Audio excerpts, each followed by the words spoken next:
आज हम बात करेंगे डिक्शनरीज़ के बारे में कि पाइथन के अंदर जो है वो डिक्शनरीज़ क्या होती है और वो किस काम आती है और उनके क्या क्या फ़ीचर होते हैं। देखिए, जैसा कि आपको पता है कि जब भी हम डिक्शनरी को इस्तेमाल करते हैं तो हम किसी वर्ड की जो है वो डेफिनेशन के लिए उसको इस्तेमाल करते हैं। और आपको पता है कि इंडियन सब कॉन्टिनेंट के अंदर जो है हमारा एक और मकसद होता है डिक्शनरी में माने भी देखना कि किसी चीज़ को जो है वो क्या कहते हैं किसी दूसरी भाषा में, जिस तरह हम अंग्रेज़ी की डिक्शनरी इस्तेमाल करते हैं अपनी लोकल लैंग्वेज के साथ। अब देखिए, यहाँ पर जो पाइथन में है डिक्शनरीज़ में जो है वो कीज़ और वैल्यूज़ होते हैं। देखिए, मिसाल के तौर पर मैं यहाँ पर एक डिक्शनरी क्रिएट करूँगा।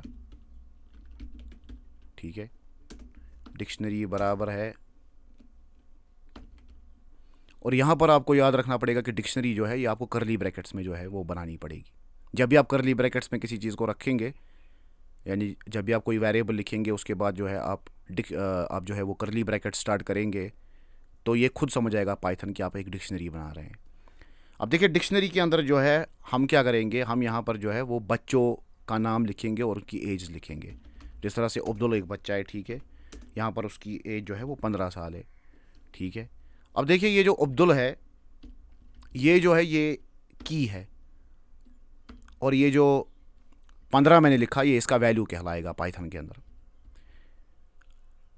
अब देखिए, अगर आपने इससे पहले गौर किया होगा, जब हमने लिस्ट पढ़ा था तो लिस्ट में हमने देखा था कि लिस्ट जो है उसको हम स्क्वायर ब्रैकेट्स में बनाते हैं।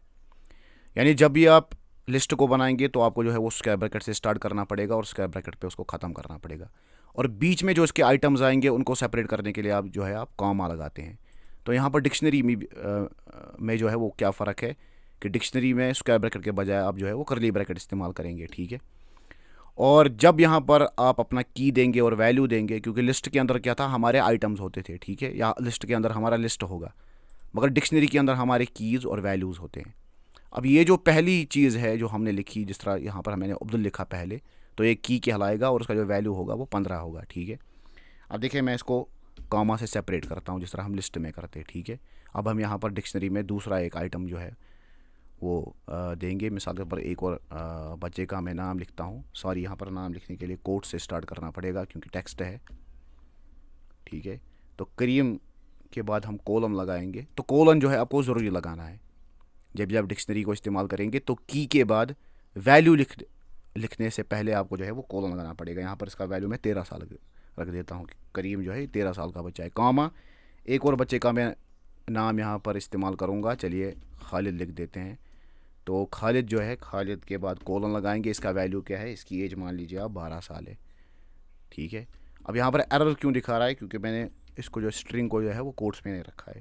ठीक है, अब इसको जो है वो रन कर देते हैं। अब देखिए ये आपकी डिक्शनरी बन गई, कोई एरर नहीं आ रहा है। क्यों नहीं प्रिंट हो रहा है, क्योंकि अभी हमने प्रिंट की कमांड दी है, नहीं तो प्रिंट कहाँ से होगा। अच्छा, डिक्शनरी को मैंने रखा है बराबर अब्दुल 15, करीम 13। ठीक है, तो यहाँ पर 3 आइटम मैंने लिख दिए। ये जो पहला है मैं यहाँ पर फिर से रिपीट कर रहा हूँ कि इसमें कीज़ और वैल्यूज़ होते हैं। अब देखिए मिसाल के तौर पर मैं यहाँ पर सीधे प्रिंट करूँगा अपनी डिक्शनरी को। ठीक है, प्रिंट के बाद पैरेंथेसिस में अपनी डिक्शनरी को मैं प्रिंट कराऊँगा। तो जब मैं इसको प्रिंट कराऊँगा तो आप देख सकते हैं कि यहाँ पर जो है हमारी डिक्शनरी जो है वो प्रिंट हो गई।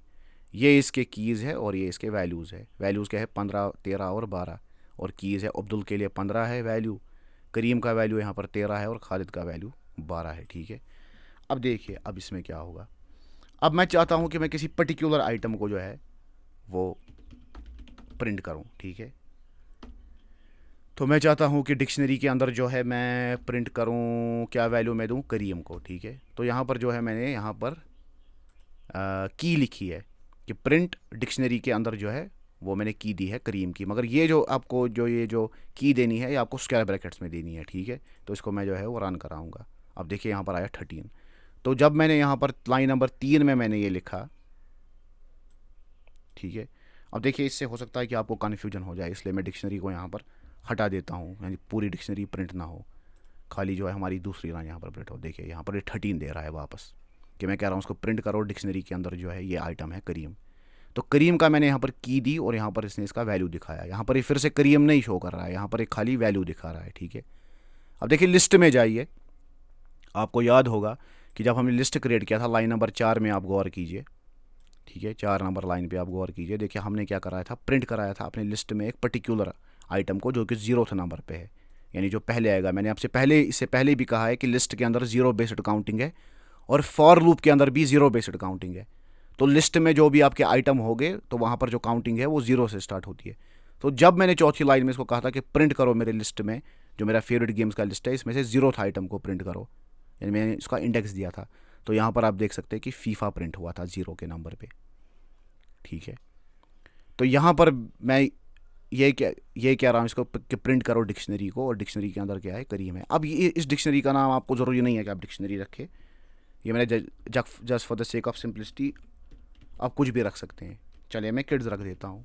क्या इससे कोई फ़र्क पड़ेगा? नहीं पड़ेगा, क्योंकि यहाँ पर जो है जब आप करली ब्रैकेट से स्टार्ट करेंगे, करली ब्रैकेट से ख़त्म करेंगे, तो पाइथन समझ जाएगा कि ये डिक्शनरी ही है।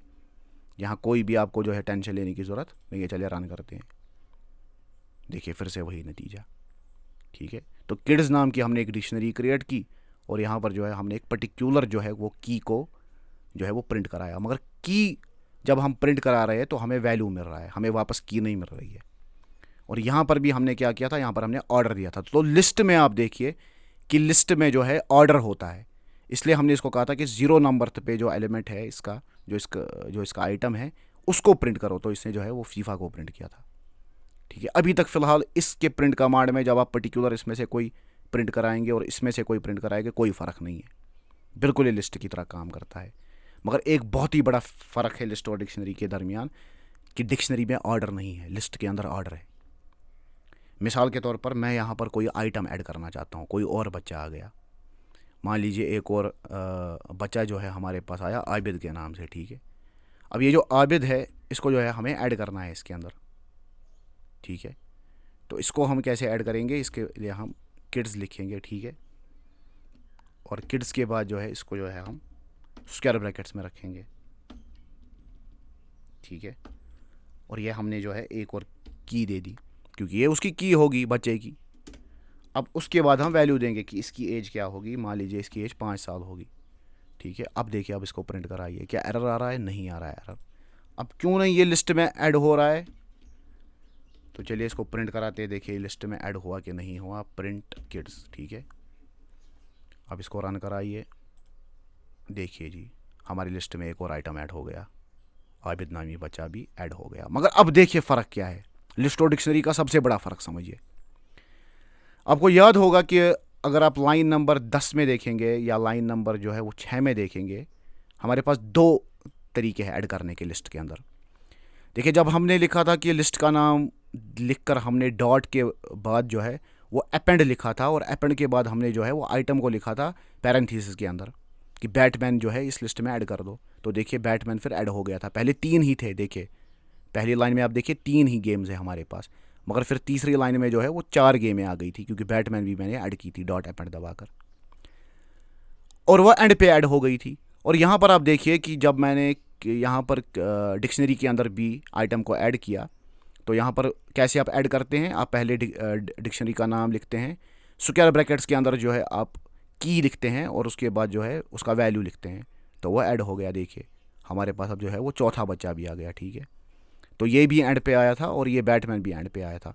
मगर लिस्ट में एक बहुत ही जो है ना वो एक एडिशनल फीचर था। वो क्या एडिशनल फीचर था कि लिस्ट में हम जो है लाइन नंबर 10 को आप देखिए, हम जब फेवरेट गेम्स डॉट इंसर्ट करेंगे यानी लिस्ट नेम डॉट इंसर्ट लिखेंगे, उसके बाद हमें जो है वो ब्रैकेट्स के अंदर 2 चीज़ें लिखनी पड़ती है, एक हमारा इंडेक्स है, दूसरा हमारा ऑब्जेक्ट है। यानी यहाँ पर हमने कहा था कि MGS नामी गेम को आप तीसरे नंबर पे लाओ, यानी ऐड करो MGS को। देखिए MGS यहाँ पर नहीं है, मगर MGS ऐड हो गई इस वाली लाइन को देखिए, तो वो तीसरे नंबर पे ऐड हो गई क्योंकि यहाँ पर मैंने 2 लिखा था इससे पहले, कॉमा से पहले। तो 2 क्यों मुझे लिखना पड़ा? क्योंकि मैंने पहले ही कहा कि ये 0 बेस्ड काउंटिंग है, 3 के लिए यहाँ पर आपको 2 लिखना पड़ेगा। ठीक है, मगर ये चीज़ें जो है आप डिक्शनरी में नहीं कर सकते। डिक्शनरी में आप अपनी मर्ज़ी से आइटम को ऑर्डर किसी भी, क्योंकि जाहिर सी बात है कि डिक्शनरी में आप इसलिए ये नहीं कर सकते क्योंकि डिक्शनरी के अंदर ऑर्डर है ही नहीं। लिस्ट के अंदर चूंकि ऑर्डर था, क्योंकि ये ऑर्डर्ड इन्फॉर्मेशन होती है, इसलिए वहाँ पर जो है आप ऑर्डर के हिसाब से भी आइटम्स को जो है वो लेटर ऑन जो है वो ऐड कर सकते हैं। मगर डिक्शनरी में आपको ऐसा फीचर कोई नहीं मिलेगा। तो ये एक बहुत ही बड़ा डिफरेंस है डिक्शनरी और इसके दरमियान। और दूसरा फ़र्क ये है कि डिक्शनरी को हम करली ब्रैकेट से स्टार्ट करते हैं और करली ब्रैकेट से एंड करते हैं। ठीक है। और सबसे बड़ा फ़र्क यही है कि इसमें ऑर्डर नहीं है और डिक्शनरी के अंदर कीज़ और वैल्यूज़ होते हैं, ठीक है। अब देखिए यहाँ पर जब मैंने प्रिंट किया था लाइन नंबर 2 में, देखिए लाइन नंबर 2 में मैंने कहा था कि प्रिंट करो किड्स को, किड्स डिक्शनरी को, और उसमें करीम नामी जो की है उसको प्रिंट करो। तो आप देख सकते हैं यहाँ पर क्या आया था, यहाँ पर 13 आया था, ठीक है। यानी करीम की जो है इसने वैल्यू दिखाया था, ठीक है। अब देखिए मैं उल्टा करूँगा, मैं अब जो है वो करीम के बजाय यहाँ पर जो है वो करीम हमारा दूसरे नंबर पे है, चलिए 1 को लिख लेता हूँ। मैं कहता हूँ इसको कि प्रिंट करो किड्स में 1 नंबर पे जो जो हमारा वैल्यू है, नहीं मैं वैल्यू देता हूँ, हमारा वैल्यू क्या है इसका, करीम का वैल्यू है 13। क्या करीम अब प्रिंट होगा, चलिए देखते हैं, चलिए जी देखते हैं करीम प्रिंट होगा। देखिए तो यहाँ पर एरर आ रहा है।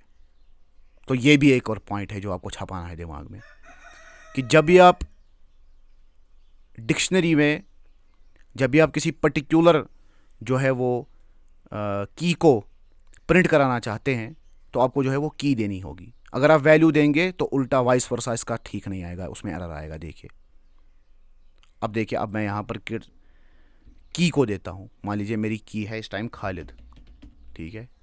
तो आइए देखते हैं कि क्या आउटपुट आता है। यानी अब मैंने की दिया, अब मैंने वैल्यू नहीं दिया, तो अब क्या रन होगा, जी हाँ बिल्कुल रन होगा। देखिए 12 दिखा रहा है, खालिद का वैल्यू दिखा रहा है कि उसका वैल्यू क्या है। तो ये एक और फ़र्क है, ये 2 वे नहीं है। यानी डिक्शनरी में आपको खाली जो है, अगर आपको पर्टिकुलर कोई की प्रिंट करानी है तो आपको की ही देनी होगी, अगर आप वैल्यू देंगे तो वापस से वो की नहीं देगा, ठीक है। ये एक और फ़र्क है डिक्शनरी में। अब इसमें वही चीज़ें हैं जो हमने ऐड आइटम का कर सकते हैं। जिस तरह हमने यहाँ पर एक और मैं किड यहाँ पर ऐड करूँगा, मान लीजिए यहाँ पर मेरा कोई किड है, किड हम रखेंगे आदिल के नाम से, ठीक है। अब ये जो किड किड है आदिल, इसका वैल्यू क्या हम रखेंगे, इसकी उम्र मान लीजिए आप है 12 साल, ठीक है। इसके बाद आप प्रिंट कराइए अपनी डिक्शनरी को किड्स के नाम से जो आपकी डिक्शनरी है। चलिए इसको प्रिंट कराते हैं, तो देखिए एक और आइटम आपके डिक्शनरी में ऐड हो गया। तो इस तरह से आप ऐड करा सकते हैं, ठीक है। तो ऐड कराने का क्या सिंटैक्स है कि आप पहले डिक्शनरी को लिखेंगे, डिक्शनरी के बाद स्क्वायर ब्रैकेट्स में आप अपने की को लिखेंगे और उसके बाद उसका वैल्यू देंगे, ठीक है। अब देखिए यहाँ पर आप किसी आइटम को जो है वो डिलीट करना चाहते हैं अपनी डिक्शनरी के अंदर, तो आप डेल दबाएंगे, ठीक है। डेल के बाद आप सीधे जो है अपनी डिक्शनरी को मेंशन करेंगे और स्क्वायर ब्रैकेट में आपने यहाँ पर डिलीट करने के लिए भी आपको जो है वो की ही देनी पड़ेगी। मान लीजिए मैं यहाँ पर अब्दुल को डिलीट कर रहा हूँ, ठीक है। अब मैं इसे प्रिंट करता हूँ, आप देखेंगे हमारे डिक्शनरी में से अब्दुल जो है अब गायब हो जाएगा और डिलीट हो जाएगा। देखिए इस टाइम यहाँ पर अब्दुल नहीं है क्योंकि अब्दुल को मैंने निकाल दिया, उसको मैंने डिलीट कर दिया। अब अगर यहाँ पर आप की देंगे तो फिर से एरर आएगा, यानी की आप नहीं दे सकते। मिसाल के तौर पर मैं दूंगा अब्दुल की एज में दूंगा 15, तो क्या अब्दुल डिलीट होगा, चलिए देखते हैं। नहीं सर, यहाँ पर जो है वो एरर आ गया। तो यहाँ पर आपको जो है वो की ही देनी पड़ेगी, चाहे आप प्रिंट कराए किसी पर्टिकुलर आइटम को या किसी पर्टिकुलर को आपको डिलीट करना हो, तो डिक्शनरी के अंदर हमेशा आपको जो है वो की ही देनी पड़ती है, ठीक है। अब देखिए लिस्ट की तरफ एक नज़र डालते हैं कि उसमें हम किस तरह से डिलीट करते थे। उसमें हम डिलीट करके जो है वो आइटम का ऑर्डर देते थे, ठीक है। इसको हम रन कराते हैं। तो चलिए अब लिस्ट के साथ एक एक्सपेरिमेंट करते हैं। अब हम इसके आइटम को नहीं देंगे, अब मैं इसको कहूँगा कि फीफा को डिलीट करो। यानी अब मैं सीधे इसको क्या कहूँगा, ऑर्डर नहीं दूंगा, इसको मैं सीधे ऑब्जेक्ट का नाम लिख रहा हूँ कि इसको डिलीट करो। देखिए इसमें भी सिंटैक्स एरर आ रहा है, इसलिए आ रहा है, चलिए मैं कोट्स में रख देता हूँ क्योंकि मैंने कोट्स में नहीं रखा था। चलिए आप रन करते हैं, फिर से सिंटैक्स एरर आ रहा है। ये कह रहा है लाइन 12 में फेवरेट गेम्स, इसमें एरर दिखा रहा है, list indices must be integers और स्लाइसेस। देखिए इसमें स्ट्रिंग को नहीं लेता है, ठीक है। तो इसमें भी उल्टा है, डिक्शनरी में आपको क्या देना पड़ेगा, डिक्शनरी में आपको डिलीट करने के लिए की देनी पड़ेगी। और लिस्ट में हमने क्या देखा था कि लिस्ट में आपको जो है वो डिलीट करने के लिए क्या देना पड़ेगा, आपको इंडेक्स ही देना पड़ेगा। मान लीजिए मैं फीफा को बाहर निकालूंगा, तो मुझे फीफा का ऑर्डर देखे, फीफा निकल गया लिस्ट से बाहर। इसी तरह से जब डिक्शनरी में आप किसी को बाहर निकालेंगे तो आप जो है वो की ही देंगे, ठीक है। इसके बाद है लेंथ। तो लेंथ हमें पता है लैन हम लगाते हैं, लेंथ हम किसकी देखेंगे, किड्स की देखेंगे, ठीक है। और इसको जो है हम प्रिंट कराएंगे कि हमें इसकी लेंथ बोलो कि इसके अंदर कितने आइटम है। ठीक है, चलिए इसको रन कर देते हैं।